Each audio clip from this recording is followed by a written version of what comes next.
Hello everyone, welcome to my UPSC. Madhya Pradesh assistant professor का 26 test already complete हो चुके हैं। आज हम टेस्ट नंबर 27 डिस्कस करेंगे।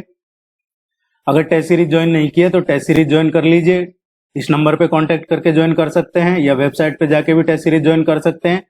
आपके सब्जेक्ट की भी टेस्ट सीरीज अवेलेबल है, जिनका 4 अगस्त को एग्जाम है। लगभग सभी सब्जेक्ट्स के लिए अवेलेबल है, और जिनके लिए अवेलेबल नहीं है टेस्ट सीरीज, उनके लिए previous year plus practice set का पीडीएफ अवेलेबल है और आपके ईमेल पे सेंड कर दिया जाता है। ये आप निश्चिंत रहे। देखिए, पिछले टेस्ट में क्या हुआ है, ये क्वेश्चन नंबर 16 है, ये करवाया था। ट्रॉपिक ऑफ कैंसर पे जब से ये कोर्स शुरू किया है, जब से 9 क्वेश्चन हम indirect direct tropic of cancer पे करवा चुके हैं, कर्क रेखा पे। और जो जियोग्राफी का डिटेल में समझाया गया है, उसका वीडियो चैनल पे अवेलेबल है। उसमें भी ट्रॉपिक ऑफ कैंसर मध्य प्रदेश में कहां से और कहां तक जा रही है, वो सारा डिटेल में बताया था। अलग अलग तरीके से इसके कई क्वेश्चन भी करवा चुके हैं पहले, लेकिन ये पिछले 26 टेस्ट नंबर 26 में क्वेश्चन करवाया। और जब इसको हम करवा रहे थे तो इसका डिटेल में भी डिस्क्रिप्शन बताया था कि ये कौन कौन से जिलों से होके गुजरती है। लेकिन जब बाद में आंसर पे टिक किया है तो ये आंसर टिक कर दिया था। अब क्या होता है, कई बार जब हो जाता है टिक कर देते हैं, ठीक है, लेकिन जब पता चलता है कि ये मिस्टेक हुआ है तो उसको फिर हम कमेंट सेक्शन में जरूर करेक्शन डालते हैं कि क्वेश्चन नंबर इसका आंसर ये होगा। अब आप वीडियो देखते हैं, उसके बाद एक बार कमेंट सेक्शन जरूर देख लिया करें, क्योंकि अगर कोई क्वेश्चन का आंसर है जो बाय मिस्टेक गलत बता दिया गया है तो उसको कमेंट सेक्शन में सही कर देते हैं। लेकिन उसके बाद में हमने एक काम और किया जो हम अक्सर करते हैं, उस क्वेश्चन को हम कम्युनिटी में भी डाल देते हैं ताकि बच्चों को पता रहे कि इसका करेक्ट आंसर क्या है, या वो खुद से सर्च करें। लेकिन ये 11% लोग वो हैं जिन्होंने टेस्ट नंबर 26 नहीं देखा है और ये चैनल को सब्सक्राइब भी नहीं किए हुए हैं। अदरवाइज ये 11% लोग इसको गलत नहीं करते, क्योंकि ये वीडियो डालने के काफी बाद का है, जब कमेंट सेक्शन में भी बताया गया कि इसका करेक्ट आंसर डी आएगा। ठीक है, तो आगे से आप ध्यान रखिएगा, जब भी कोई टेस्ट देखे तो कमेंट सेक्शन में जरूर देख लिया करें कि उसका करेक्शन जो आपको लगता है कि इस क्वेश्चन का आंसर ये होना चाहिए, उसका कमेंट सेक्शन में करेक्शन दिया है या नहीं। और कम्युनिटी पोस्ट में भी आपको क्वेश्चन मिलते रहते हैं रेगुलर बेसिस पे, तो वहां पे भी आप अटेम्प्ट करते रहिएगा। अब हम टेस्ट नंबर 27 डिस्कस करते हैं। मध्य प्रदेश में विश्व का सबसे बड़ा तैरता हुआ सोलर पार्क कहां बनाया जा रहा है? World's largest floating solar park Madhya Pradesh में ये किस जगह पे बन रहा है? मध्य प्रदेश में ये बन रहा है खंडवा में। कहां पे बन रहा है? खंडवा में बन रहा है। और इसका जो निर्माण हो रहा है ये ओंकारेश्वर डैम पे हो रहा है, जो खंडवा जिले में ही है। 600 मेगावाट का बन रहा है, ये स्थापित होगा। ये 600 मेगावाट का विश्व का सबसे बड़ा फ्लोटिंग सोलर ऊर्जा संयंत्र है, जो खंडवा जिले में बन रहा है। और ये नर्मदा पे है, ओंकारेश्वर डैम, वहां पे बनाया जा रहा है। ये नर्मदा परियोजना है वहां पे।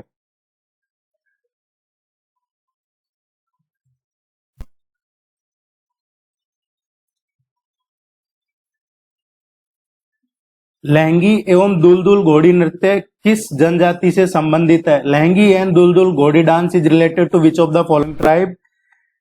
ये सहरिया जनजाति से संबंधित डांस है, लहंगी और दुलदुल। देखिए, सहरिया जनजाति की बात करें तो लहंगी और दुलदुल के अलावा रागिनी है, ये भी पूछ लिया जाता है कई बार। रागिनी डांस ये भी इन्हीं का ही है। जो भारिया ट्राइब है इसका भी पूछा जाता है, तो गौर और पंडवानी, गौर एंड पंडवानी ये डांस है जो भारिया ट्राइब के काफी फेमस है।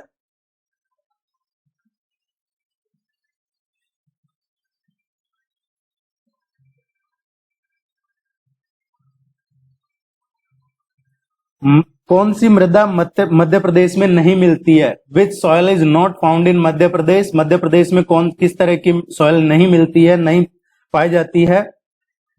देखिए मेनली जो मध्य प्रदेश है उसमें 5 तरह की सॉइल मिलती है। काली मिट्टी जिसे रेगूर भी कहा जाता है, ब्लैक सॉइल इसको रेगूर भी कहते हैं, रेगूर मिट्टी। और ये कहाँ पे मिलती है? काली मिट्टी है ये मालवा प्लेट्यू, नर्मदा वैली और विंध्याचल के जो आसपास के डिस्ट्रिक्ट है, विंध्याचल रेंज के उसके आसपास के जो जिले हैं वहां ज्यादातर पाई जाती है। दूसरी बात करें, जलोढ़ मिट्टी होती है। जलोढ़ मिट्टी इसको दोमट मिट्टी भी कहते हैं। और ये जो जलोढ़ मिट्टी है ये मेनली जो भिंड, मुरैना, श्योपुर, ग्वालियर इन जिलों में पाई जाती है। लाल मिट्टी की बात करें हम तो लाल पीली मिट्टी है ये इसका निर्माण जो रूपांतरित है या रवेदार है उससे होता है। और ये लाल पीली मिट्टी है बुंदेलखंड और बघेलखंड रीजन में पाई जाती है। मेनली चट्टानों के अपरदन से ये बनती है। लेटेराइट मिट्टी की बात करें तो लेटेराइट मिट्टी है ये एक चट्टानी मृदा है और इसमें चट्टान के कण अधिक पाए जाते हैं और ये बागवानी फसलों के लिए बेस्ट मानी जाती है। लेटेराइट सोयल बागवानी फसलों के लिए। देखिए जो आपको प्रैक्टिस टेस्ट में जो डिटेल्ड दिया जाता है क्वेश्चन के नीचे उसको जरूर पढ़िएगा। कई बार डायरेक्ट क्वेश्चन आता है, अदरवाइज जो डिटेल में दे रखा है टॉपिक, जैसे अभी हम ये सोयल पे क्वेश्चन कर रहे हैं तो मैं सोयल के बारे में आपको पूरा बता रहा हूं और ये आपको जो टेस्ट सीरीज में जो मैं बता रहा हूं वो पूरा डिटेल में भी मिलेगा, इसलिए उसको जरूर पढ़िएगा। पेपर यहीं से आएगा। पिछले जो 9 जून को हुआ है उसमें 34 क्वेश्चन आए हैं टेस्ट सीरीज से। टारगेट 40 का था लेकिन वो अचीव नहीं हुआ क्योंकि जो लिटरेचर वाला पोर्शन है, आर्ट लिटरेचर के कुछ क्वेश्चन आए थे वो काफी डीप में थे, वो हम अटेम्प्ट नहीं करवा पाए थे, लेकिन इस बार कोशिश पूरी है। लेटेराइट मिट्टी की बात करें तो हम ये छिंदवाड़ा और बालाघाट में, छिंदवाड़ा एंड बालाघाट डिस्ट्रिक्ट के आसपास का जो रीजन है और इन जिलों में पाई जाती है। इसके अलावा जो मिक्स रेड और ब्लैक सोयल है, मिश्रित लाल और काली मिट्टी जिसको हम रेतीली मिट्टी भी कहते हैं, ये जो नीश और ग्रेनाइट है उससे बनता है और ये बुंदेलखंड रीजन में कुछ भागों में पाई जाती है। इस क्वेश्चन का करेक्ट आंसर जो होगा मध्य प्रदेश में अरिड सोयल नहीं पाई जाती है।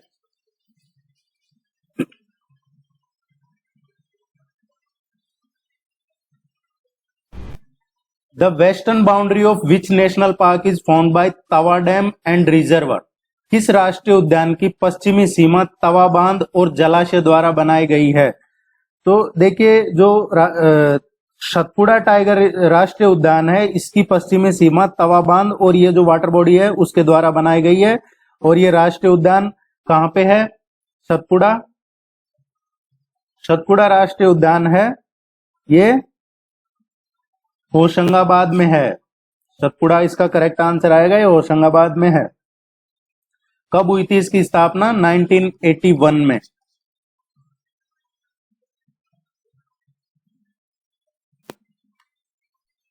निम्न में से कौन सा युग्म सही सुमेलित नहीं है, सही से मैच नहीं कर रहा है? इधर इरिगेशन प्रोजेक्ट्स दे रखे हैं, सिंचाई परियोजना, और वो कौन से जिले के साथ एसोसिएटेड है, किस जिले से संबंधित है, और गलत कौन सा है ये हमसे पूछा गया है। तो देखिए जो बरगी परियोजना है ये सही है, जबलपुर। तवा परियोजना है होशंगाबाद। जो मटियारी बांध परियोजना है ये मंडला, ये भी सही है। तो इनकरेक्ट कौन सा है फिर इसका? इनकरेक्ट है बारना, जो परियोजना है बारना घाटी परियोजना, ये उज्जैन में नहीं है, ये रायसेन जिले में है।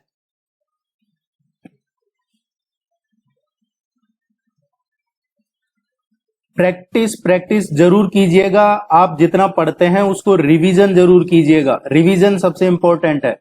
वॉकी टॉकी किसका उदाहरण है? Walkie talkie is an example of which of the following? देखिए वॉकी टॉकी है ये क्या करता है, हाफ ड्यूप्लेक्स विधि में डेटा का जो फ्लो होता है वो दोनों डायरेक्शन में होता है, लेकिन एक समय में एक दिशा में डेटा का फ्लो हो सकता है। और इसमें क्या होता है, सेंडर और रिसीवर जो होते हैं दोनों ही डेटा ट्रांसफर कर सकते हैं। ये क्या होता है, हाफ ड्यूप्लेशन विधि होती है, हाफ ड्यूप्लेक्स। बी इसका करेक्ट आंसर आएगा। एक समय में एक दिशा में डेटा का फ्लो हो सकता है, इसमें सेंडर और रिसीवर दोनों ही डेटा ट्रांसफर कर सकते हैं।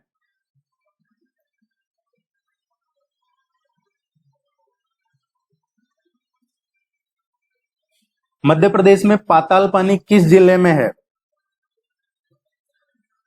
पाताल पानी है ये महू में है, जिसका अंबेडकर नगर नाम है, महू तहसील इंदौर जिले की। महू दिया होगा ऑप्शन में या फिर अंबेडकर नगर, दोनों एक ही है और ये इंदौर जिले में है। और ये झरना है पाताल पानी, और इस झरने में लगभग 300 फीट की ऊंचाई से पानी गिरता है, लगभग 300 फीट की ऊंचाई से इसमें पानी गिरता है। और लोगों के अकॉर्डिंग माना जाए तो इस जिस कुंड में झरने का पानी गिरता है, इस कुंड की गहराई का पता एक्चुअल में अभी तक नहीं चला है, ये लोगों का मानना है। इसको इसीलिए इसका नाम पाताल पानी भी रखा गया है।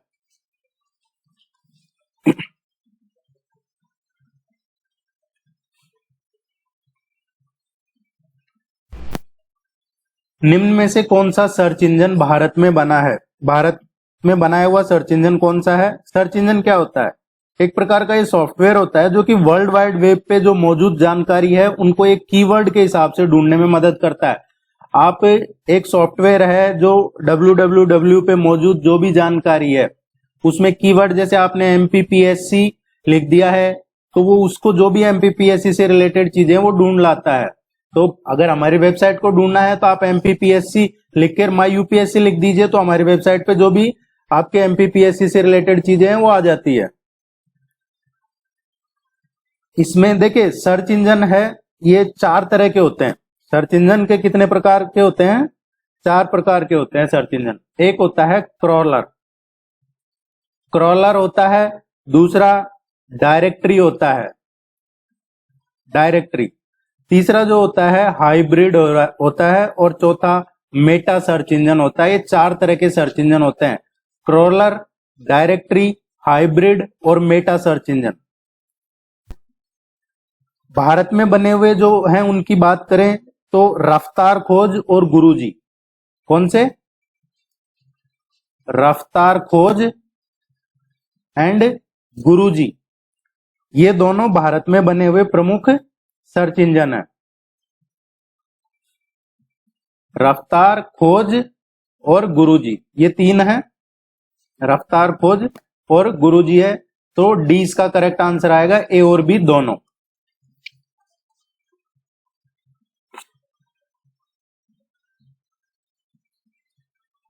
ये आपके इस तरीके क्वेश्चन AICT में हैं।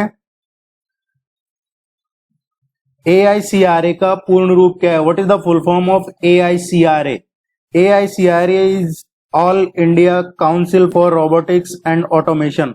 All India council for robotics and automation, ये भारत में रोबोटिक्स और जो रोबोटिक प्रोसेस ऑटोमेशन है उस पे काम करने वाला एक स्टार्टअप है। और इसका जो प्रारंभिक स्टेज है, फर्स्ट स्टेज है, उसका एडॉप्टर निकाय के लिए ये वातावरण के रूप में काम करता है। So all India council for robotics and automation. AI और रोबोटिक्स आजकल काफी चर्चा में है और आने वाला फ्यूचर भी इन्हीं का होगा, इनके बारे में जरूर पढ़ते रहिएगा। गांधी सागर अभ्यारण्य के पश्चिमी और पूर्वी भाग को अलग करने वाली नदी कौन सी है? Which river separates the western and eastern part of Gandhi Sagar sanctuary? देखिए गांधी सागर अभ्यारण्य है, इसके पूर्वी और पश्चिमी भाग को अलग करती है चंबल रिवर। चंबल रिवर है, ये रिवर्स का कंप्लीट अवेलेबल है चैनल पे, आप जरूर देखिएगा, पढ़ाया हुआ है सारा ज्योग्राफी रिवर का, रिवर माउंटेन ये सब। चंबल रिवर है, ये यमुना की सहायक नदी है। और जाना पाव की जो पहाड़ी है, जाना पाव की पहाड़ी से निकलती है, बांगचू पॉइंट महू से, बांगचू पॉइंट महू वहां से निकलती है। ये जो महू अभी हम बात कर रहे थे इंदौर वाला, इसका प्राचीन नाम पूछ लिया जाता है कई बार चंबल का, तो चरमण्यवती इसका प्राचीन नाम है। इसकी ट्रिब्यूटरीज पूछ ली जाती है, चंबल की ट्रिब्यूटरीज कौन सी है? तो शिप्रा है। इसके अलावा बात करें तो सिंध है, काली सिंध है, एंड कूनू रिवर ऑल्सो। तो ये इसकी सहायक नदियां हैं चंबल की।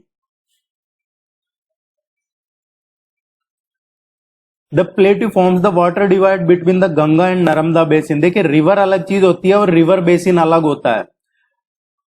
पठार, गंगा और नर्मदा बेसिन के बीच पानी के विभाजन का निर्माण कौन कौन करता है? इनमें से मालवा प्लेट्यू है, ये गंगा और नर्मदा बेसिन के बीच वाटर डिवीजन का निर्माण करता है। मालवा प्लेट्यू ये एक लावा से बनाया हुआ पठार है। मालवा प्लेट्यू है, इट इज फॉर्म बाय लावा, और इसके पहले भी हम डिस्कस कर चुके हैं मालवा प्लेट्यू का।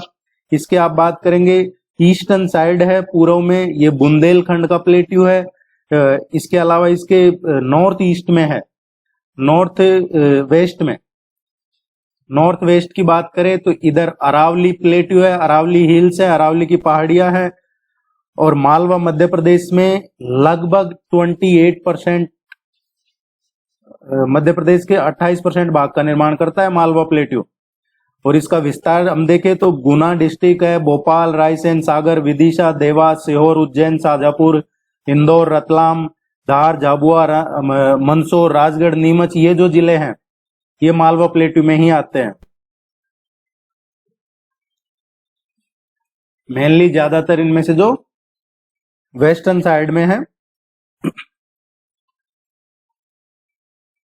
सामान्यतः एक टेलीग्राम यूजर कितने एमबी तक की फाइल को ट्रांसफर कर सकता है? Generally Telegram user file transfer कर सकता है कितने एमबी तक की फाइल ट्रांसफर कर सकता है, या कितने जीबी तक की फाइल ट्रांसफर कर सकता है, एमबी या जीबी? देखिए क्वेश्चन को अच्छे से पढ़ना है। यहां पूछा है जनरली अगर बात की जाए तो देखिए टेलीग्राम की बात करते हैं। टेलीग्राम कब बना है? 2013 में टेलीग्राम बनाया था। ये दो भाइयों ने मिलकर बनाया था। वो दो भाई थे पावेल, और दूसरे का नाम था निकोलाई दुरोव और पावेल। इन दोनों भाइयों ने मिलकर ये बनाया था। और इन्होंने रूस का जो सोशल मीडिया नेटवर्क है वीकॉन्टैक, उसकी भी स्थापना की थी।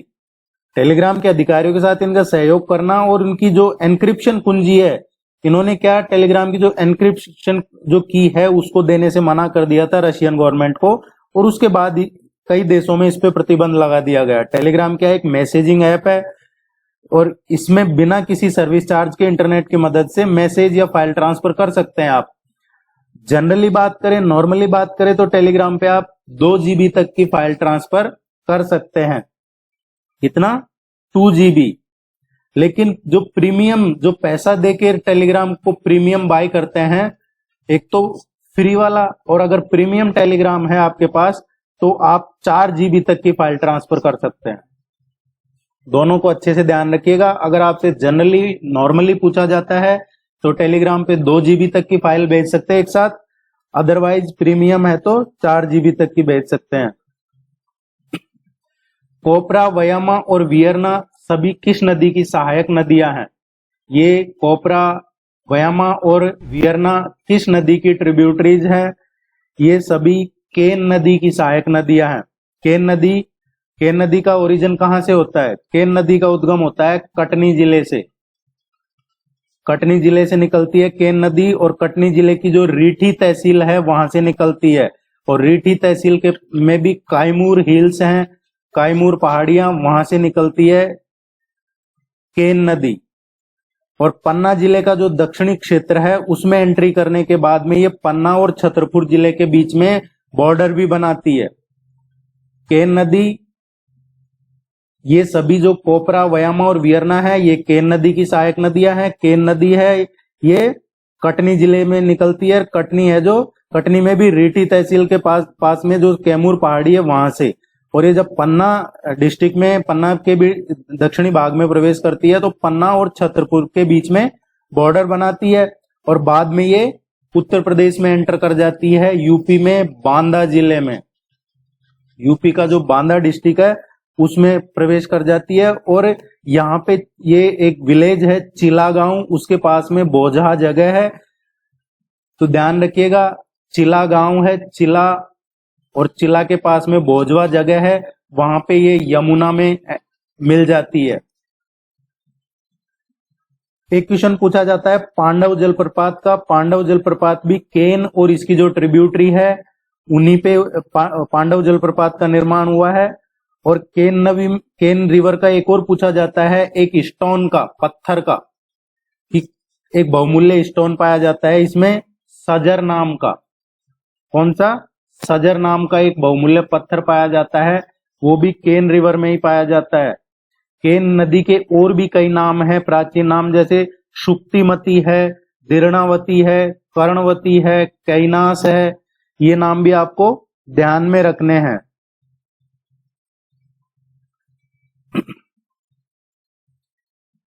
एक और क्वेश्चन यहां से पूछा जाता है, केन रिवर का राने है वाटरफॉल कहाँ किस पे है, तो केन रिवर पे ही है राने है वाटरफॉल। राने है वाटरफॉल ये भी केन नदी पे ही है। इसके अलावा यहाँ से के घड़ियाल भी है, केन घड़ियाल, ये सब आप ध्यान रखिएगा। इसके अलावा जो रीवा और सतना का प्लेट्यू है, रीवा और सतना का जो पठार है उसको भी ये अलग करती है। केन नदी घाटी जो है वो रीवा और सतना के पठार को अलग करती है। उम्मीद है ये आपको एग्जाम में काम आएगा। पहसारी बांध किस जिले में स्थित है? देखिए जो पहसारी बांध है ये ग्वालियर जिले में स्थित है, और इस बांध का निर्माण कहां पे किया गया था? महुवर नदी पे। महुवर है, महुवर नदी है ये, इस पे किया गया था। 1948 में इस डैम का निर्माण किया गया था। यहाँ पे और भी ग्वालियर में कई बांध हैं, ग्वालियर में काफी सारे बांध है, हर्षी बांध, तिगरा बांध, रामोआ बांध, टेकपुर बांध, सिरसा बांध, खेरिया बांध, ग्वालियर में ही है ये सारे बांध। तवा बांध और मधाई आरक्षित वन कहाँ पे है? ये जो मधाई रिजर्व फॉरेस्ट और तवा डैम कहाँ पे है? एक क्वेश्चन डैम का आएगा आपके एग्जाम में, ये होशंगाबाद में है। तवा परियोजना होशंगाबाद में है।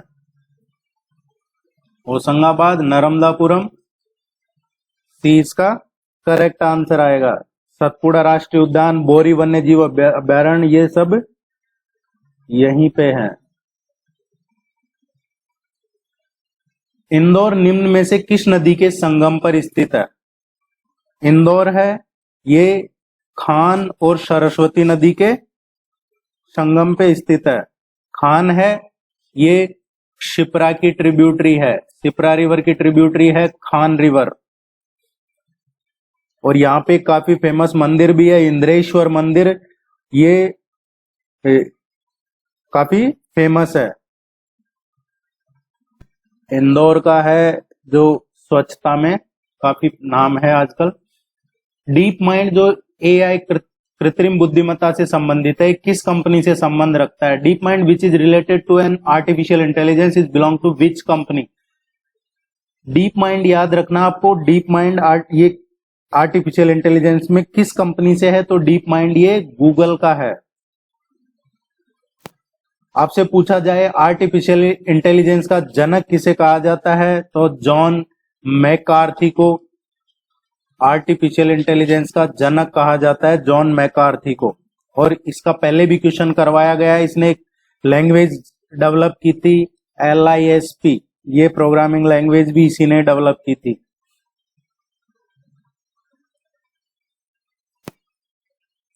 देर रात को लेट नाइट मैसेज मत किया कीजिए, उसका कोई लॉजिक नहीं बनता है, क्योंकि उनका कोई जवाब नहीं देगा आपको। लेट नाइट मैसेज ना करे, कॉल ना करे लेट नाइट, वो ठीक नहीं है।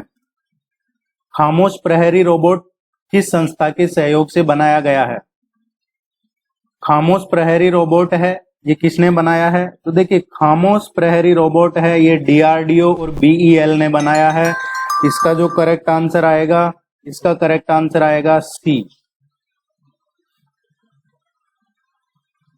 DRDO और BEL ने बनाया है। और भी रोबोट आपसे पूछे जा सकते हैं DRDO के बनाए हुए। तो DRDO ने जो खामोश प्रहरी बनाया है ये बॉर्डर पे सिक्योरिटी के लिए बनाया है, बॉर्डर सिक्योरिटी के लिए, सीमा पे निगरानी के लिए। एक और है दक्ष रोबोट। दक्ष रोबोट कोई विस्फोटक उपकरण है उसकी पहचान करने के लिए दक्ष रोबोट बनाया है। एक देख मिनी रोबोट बनाया है। देख मिनी रोबोट है ये बैटरी से चालित जो ट्रैक्टेड वाहन है उनको लिए बनाया है। एक नेहा नाम का रोबोट और बनाया है DRDO ने।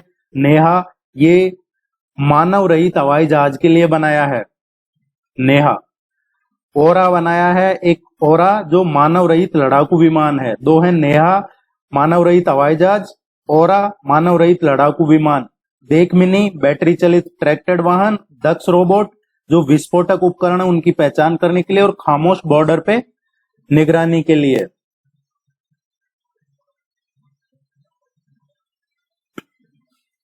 सीहोर किन नदियों के संगम पर स्थित है? सीहोर है ये सिवान और ललिता नदी के संगम पर स्थित है। सिवान और लतिया नदी के संगम पे स्थित है।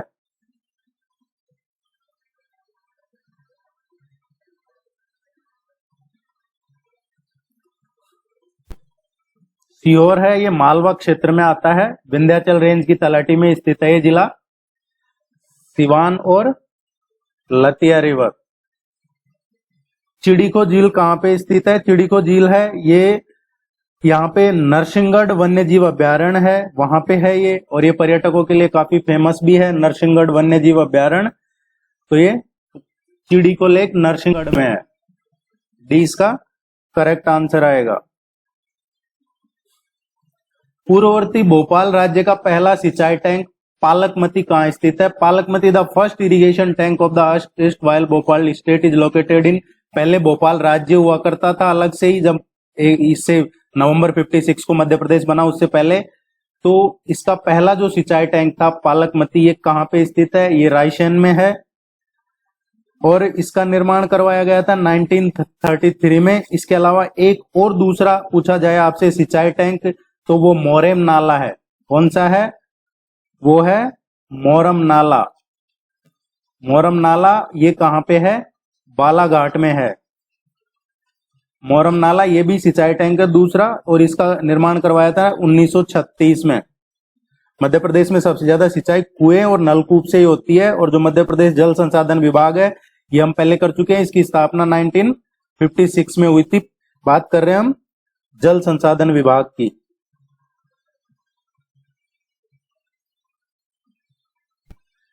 कौन सी नदी है जो बड़वानी जिले के उत्तरी भाग को छूती है? बड़वानी जिले के उत्तरी भाग को छूती है, ये है नर्मदा रिवर।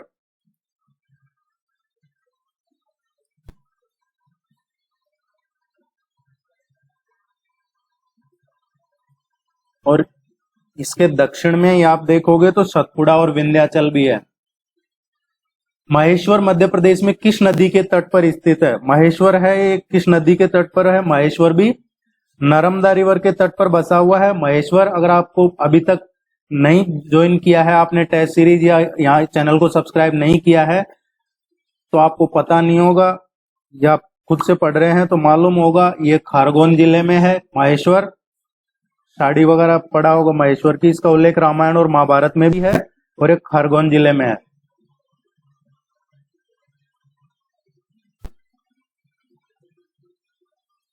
गुना में मल्हारगढ़ किले में स्थित बावड़ी का नाम क्या है? गुना में मल्हारगढ़ के किले में कौन सी बावड़ी है? ये दोयाला बावड़ी है।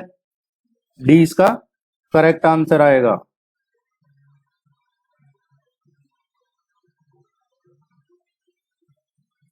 झाबुआ जिले की दक्षिणी सीमा से कौन सी नदी निकलती है? देखिए, झाबुआ जिले की दक्षिणी सीमा से नर्मदा रिवर निकलती है। नर्मदा को ट्रैक जरूर कीजिएगा, वैसे तो पढ़ाया हुआ है सारा रिवर का, देख लीजिएगा चैनल पे अगर आपके पास टाइम हो। अदरवाइज टेस्ट सीरीज ज्वाइन करते हैं तो सारा डिटेल में मिल जाता है आपको, ज्यादा कुछ करना नहीं होता सर्च वगैरह। भारत में आईओटी नीति लागू करने वाला पहला राज्य कौन सा है? Which is the first state to implement the IoT policy? IoT, internet of things, ये बहुत इंपॉर्टेंट है। इंटरनेट ऑफ थिंग्स लागू करने वाला पहला राज्य आंध्र प्रदेश है।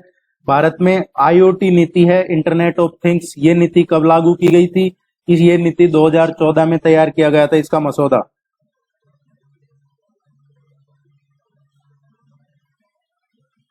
निम्न में से कौन सी नदी भोपाल के सबसे निकट बहती है? भोपाल के नजदीक कौन सी सबसे निकट नदी कौन सी बहती है?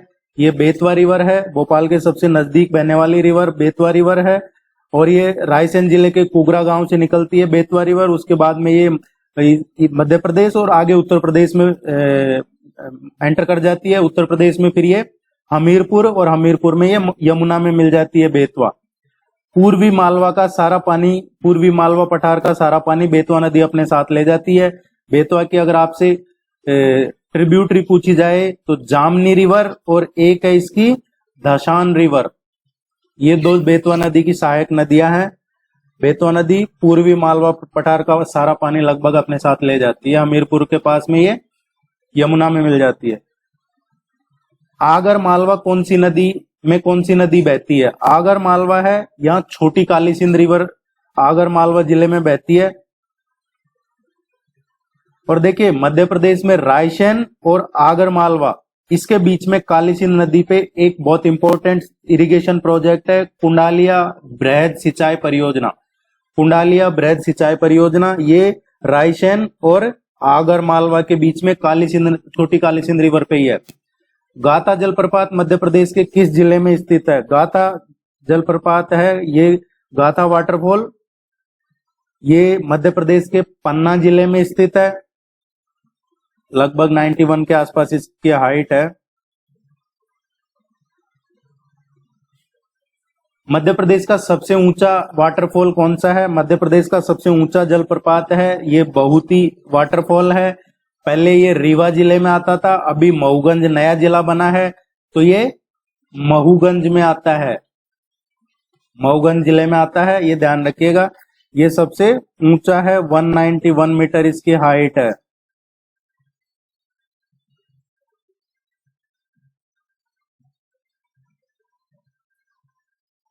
सोलर रिवर पे है ये, सोलर नदी पे।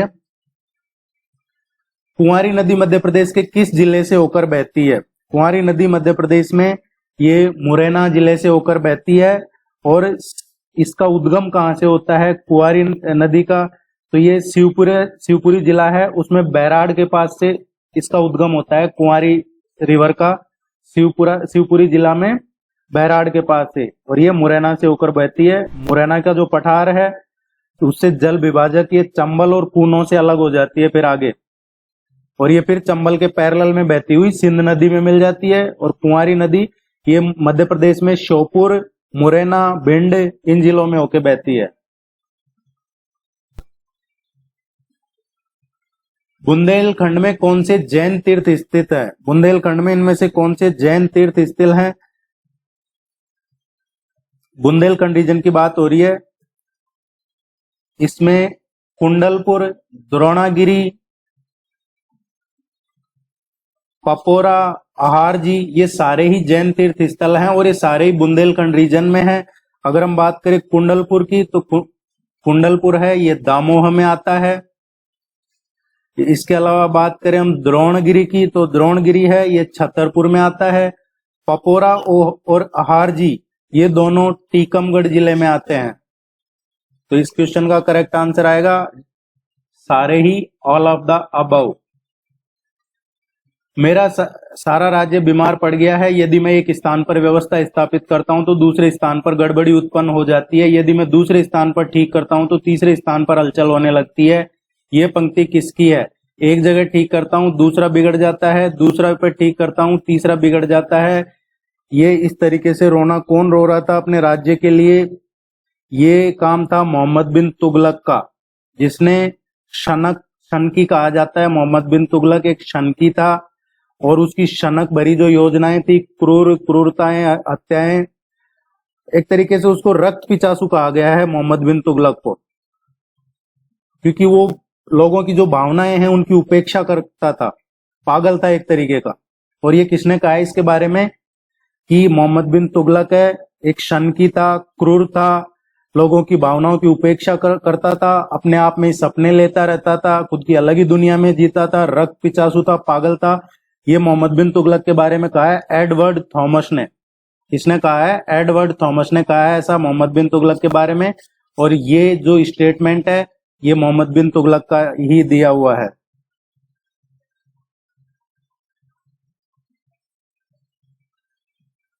चीनी यात्री हेंगशांग ने मध्य प्रदेश के किस नगर का उसे एन ना के नाम से अपनी पुस्तक में उल्लेख किया है?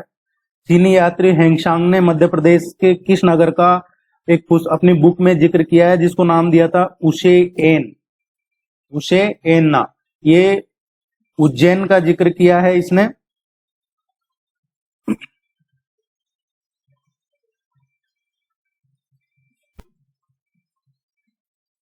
12 अगस्त 1942 को भारत छोड़ो आंदोलन की गतिविधियों में सम्मिलित मध्य प्रदेश के किस जिले के निवासी लाल पद्मधर सिंह 29 वर्ष की युवावस्था में इलाहाबाद में शहीद हो गए थे? देखिए, मध्य प्रदेश, ये क्वेश्चन पूछा गया है जब भारत छोड़ो आंदोलन की गतिविधियां मध्य प्रदेश में चल रही थी, तो ये लाल पद्मधर सिंह जो थे इलाहाबाद में शहीद हो गए थे। मध्य प्रदेश के किस जिले से इनका संबंध था? इनका संबंध मध्य प्रदेश के सतना जिले से था। किससे था? सतना जिले से था। इनके नाम पे सतना जिले में एक पद्मधर पार्क भी बनाया गया है। उम्मीद है ये आपको यूजफुल लगेगा। सभी टेस्ट में 50 क्वेश्चन करवाए जाते हैं, हिंदी इंग्लिश दोनों में अवेलेबल है। टेस्ट सीरीज के लिए इस नंबर पे कांटेक्ट कर लीजिएगा, वेबसाइट विजिट कर लीजिएगा। और भी कोई क्वेरी है कमेंट सेक्शन में पूछ लीजिएगा। All the very best, good luck, thank you very much.